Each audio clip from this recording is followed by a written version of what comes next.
The United States appears to slowly be moving to open up trade with Cuba and to an easing of the blockade. The U.S. Treasury has now issued new regulations on travel, communications, business operations and banking, as well as remittances in the island. Under the new rules, U.S. companies will now be able to open up offices, stores and warehouses in Cuba. They will also be allowed to open up telecommunications and internet services between the two nations. The move comes as Washington and Havana are warming their relations. And for more on these new regulations, we head now to our correspondent in Washington, Jorge Gestoso. Jorge, are you there?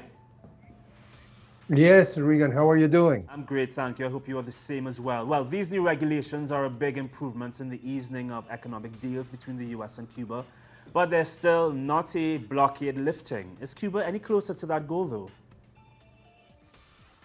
That's the $64,000 question. The blockade, the embargo continues. So the easing of those rules to travel and to make business, it's a step in the right direction. We're talking that before the end of the year, there are going to be normal mail services between the two countries and also air flights on a regular basis, also ferries to go back and forth to both countries. But most definitely, and that is pretty important to point out, that the people who are going to be able to profit from this easing of the rules are 11 categories that has already been established. It's not for the average American person that now is going to become a tourist and is going to go to Cuba. It's for 11 specific categories that are already into taking place.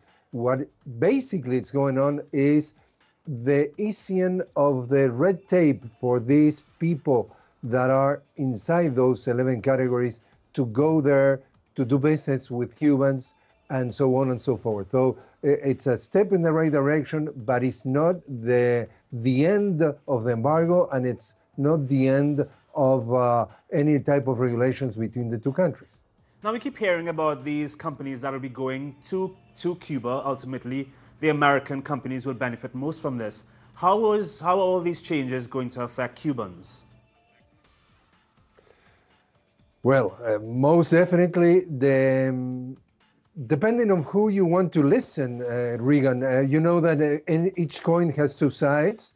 So if you are from the Cuban side, you're here that they're going to benefit certain people. If you live in the States or you're here in Washington, you're going to hear another side of the story. What we are hearing here in Washington is that the effort of the U.S. government has a final objective of strengthen the private sector of Cuba, because they're going to be able to at least to triple the remittances that are going to be able to send the relatives here living here in the States to their relatives in Cuba, and therefore they're going to have more chances to invest in private entrepreneurs.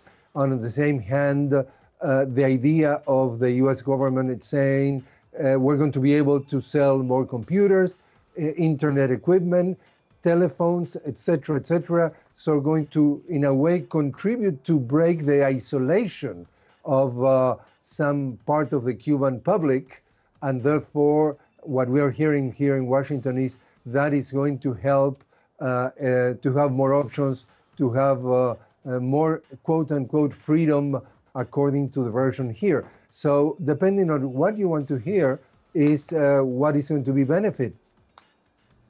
Thanks so much, Jorge. Always great getting your perspective. We'll chat another time. Thanks so much. Thank you.